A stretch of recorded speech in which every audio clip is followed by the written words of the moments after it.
There is no road I will not travel. There is no bridge I would not cross. We're back, everybody. I don't think I look good in my glasses, but I double don't think I look good in them because you can see the damn ring light. You're worthy. I guess I could just take them on and off, but then you'll know I'm looking at my notes. You deserve it. Oh. Okay, whatever, it doesn't matter. Okay, we're back and we've hopped over to New Zealand. Jenn and her boys have hopped over to New Zealand, and she has a fun little meeting with Jesse where Jesse reveals that he's the reason they don't eat on the dates because he's such a messy eater. And then they show these. It is crazy how much more attractive he is now. He looks disgusting when he was younger. He looked like sweaty. Okay, hence the no food, I guess. But his haircut, I think, is better too. Anyway, whatever. Okay, so she picks Sam M for the date, and they go up to the Sky Tower in Auckland, and he's wearing this orange jacket, which is giving prison inmate. He looks so dumb. And he's also just like always like, he's always sticking out his tongue. He's always like, he looks so gross. Sam is poetic. We get this gem from him. He goes, I love the heart racing. The adrenaline is one of the closest areas you can get to really to feeling alive. What? I hate him. Okay. Anyway, so this is the interesting thing that's going on. There's an interesting dynamic with Sam M that doesn't show up with other people, notably Marcus, who she also did a big adrenaline date with when she hopped out of the airplane with him. But so I think that what's really going on here, it's like what is actually going on here? It's like she must have known that they were going to go, that she was going to have to jump off this building. I mean, how could it have been a surprise?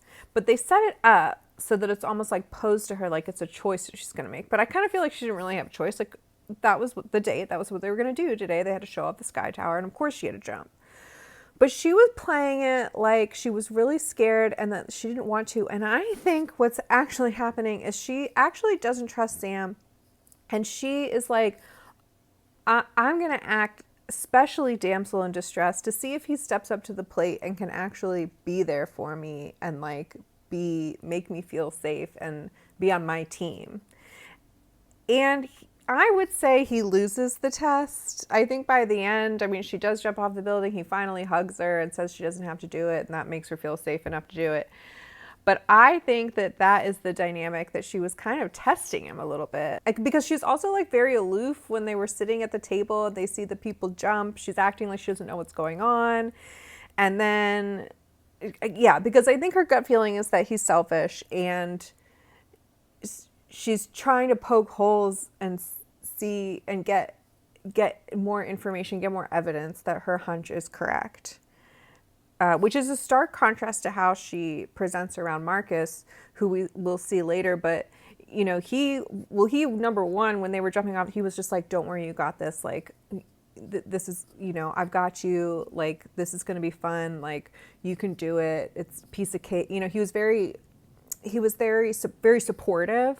Whereas from the get, Sam was kind of like, oh no, we're going to do this. And he also says, I want her to be comfortable. I want her to be comfortable, but I want her to be comfortable feeling uncomfortable. And you know what that means? That means he wants to tie her up. He wants to hog tie her and smack her ass with a whip or some sort of crazy BDSM shit, which, you know, no shame or anything, but he is dirty. I think he is dirty. Anyway, so, but I still hate him.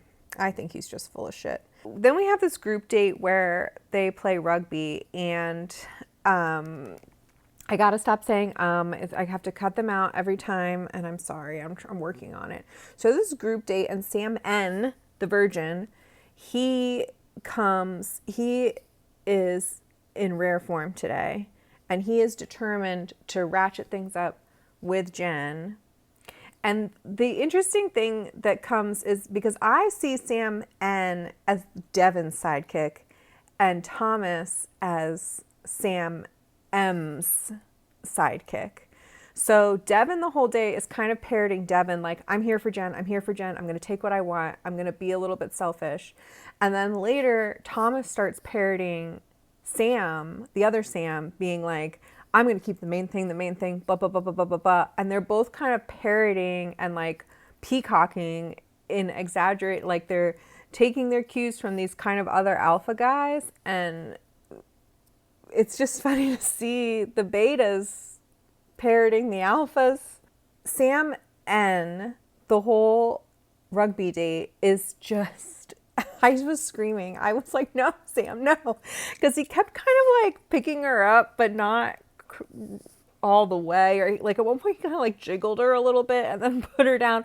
And it was again giving full virgin. I think he is a full virgin. I don't think he's ever made love to a woman.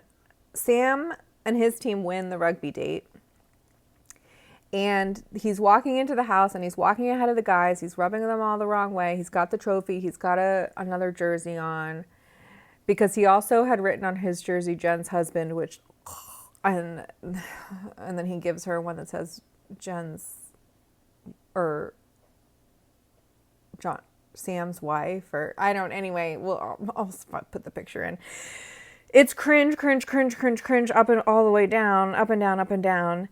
And the boys are like, listen, Sam, you're acting crazy. Like, you've got to stop doing this. This is very disrespectful. And actually, Jonathan had a really good point. He was like, what you're doing, you keep saying that what you're doing is for Jenn, but Jenn wasn't here to see the way you were treating us. That's just you and your relationship with our group dynamic, which is a great point. And we'll get to Jonathan later, but he's really growing on me, and I think they have a deeper connection than what they're showing. I think he's final three, maybe. And then, of course, Thomas calls out Sam and has to have a little moment with him because he's so insecure. And Sam, actually good for Sam, holds his own against Thomas, which I love to see. And he's like, yellow's a good color on you, bro. And then Thomas calls him a child, name calling again. And then that's when we have Thomas say, I'm going to keep the main thing. It's like, come on, figure it out. Figure out who you are. Then Sam also interrupts Thomas and says, I'm going to bring intimacy into the picture, and I'm going to kiss Jenn for the first time. And once we have that intimacy, it's going to be game over. So he asks her if he can kiss her, and she politely declines. And not only does she decline, but she sends him home. So, bye, Sam. That was embarrassing for you, but also, what are you going to do? And then there's also this really cute moment with Jonathan, which I think they are burying him a little bit, which makes me think that he really might be a big deal later. And he's playing lacrosse with her, which is so cute. And she looks like, and he's like, she's actually pretty good, which she looks like she's good because she played in college. And he's also like, so how was your day? And they're just like having this chill conversation. And I know I've been kind of been hard on Jonathan because I really was turned off by his ass out of the limo and his face wrap and everything. But I actually think he's cool. I really like Jonathan now. Okay, then she also has some quality time with Marcus, who, Marcus is my favorite. And she does a little patient doctor role play where she listens to his heart with her stethoscope, which is very sexy and intimate because he busted his shoulder during the rugby. And she's like, listen, how are you? I know you injured yourself.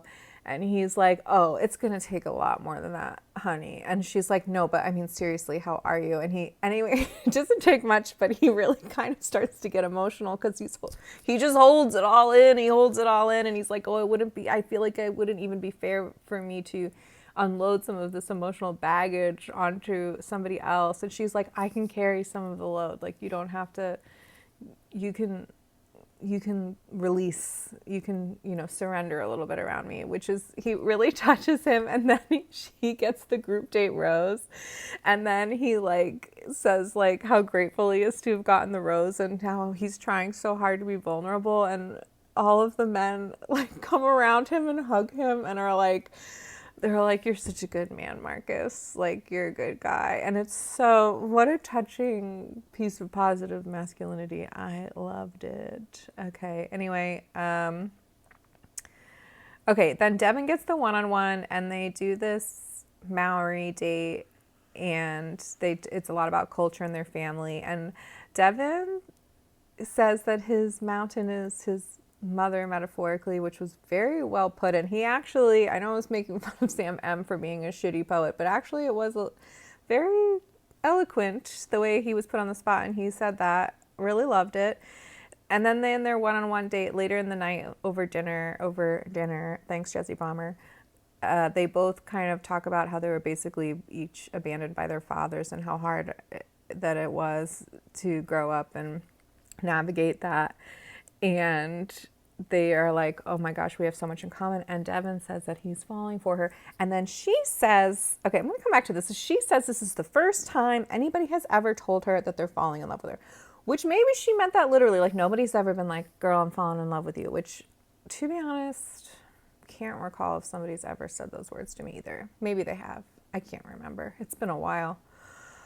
I'm a man repeller. But anyway, so they have a very touching time. He gets the one-on-one rose, and then it's not a country music concert for just the two of them. Instead, an opera singer appears out of the mist in the mezzanine of the opera house that they're in and starts singing opera. And I have to say, I did not hate it. I thought it was really funny and kind of cool. Okay, so then we don't do roses this week, which I hate it when they don't do roses. The whole point is that we see the roses and then we are getting on with it. But nobody got kicked off this week, and instead we get another person. We switch out Sam N for Matthew, Jen's ex, and I have so many questions. None of this makes sense. Okay. First of all, what is the story here? Okay, he says they dated for 3 months 3 years ago. What? That isn't even a relationship. That's a situation. That's a situationship. Who broke up with who? Who didn't want to be in the relationship? Why did they break up? Then it says they've been reconnecting over the years. Have they been hooking up? Are they friends? Jenn says they've been hanging out the last few months as friends, but are they fucking? Like, what is going on? And then they have all these relationship photos cut in, like highly curated. Like she's like at a like they're at a birthday dinner. They're like at the beach. Like look like they're on vacation. Like they're in front of they're doing the holidays. There's like a Christmas tree. Like, what is the extent of this? And then they were supposed to go to 2 weddings in Colombia, the country, to Cartagena together. And I guess she went on the show, and he says that he bailed on both weddings. He couldn't go, and he flew from Cartagena. He's been flying for 24 hours to get here to express his love for her. And he says that they love each other very much and that he's told her that he loves her.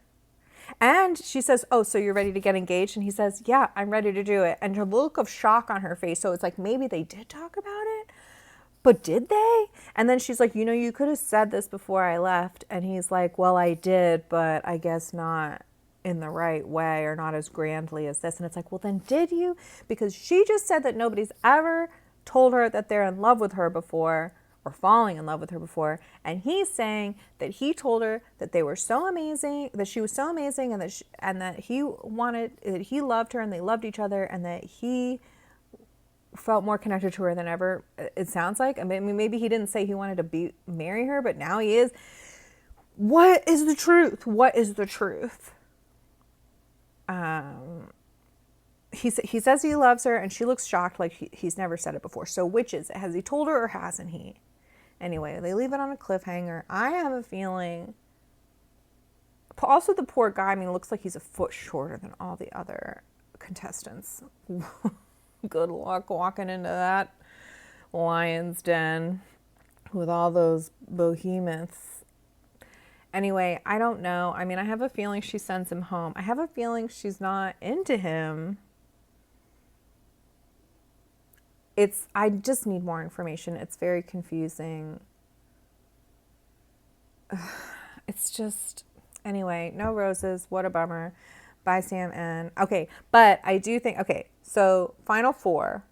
We know Jeremy's final four because he's in that hometown grocery store. But I don't think he makes final three. I think final three is going to be Jonathan, Marcus, and Devin. And I think something goes awry with Sam M.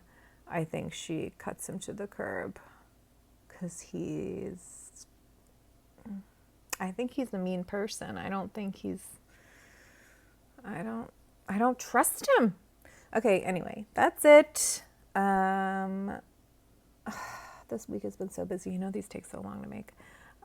Look, it's so humid in this apartment. My glasses are fogging up. All right, well, can't wait for next week. Bye.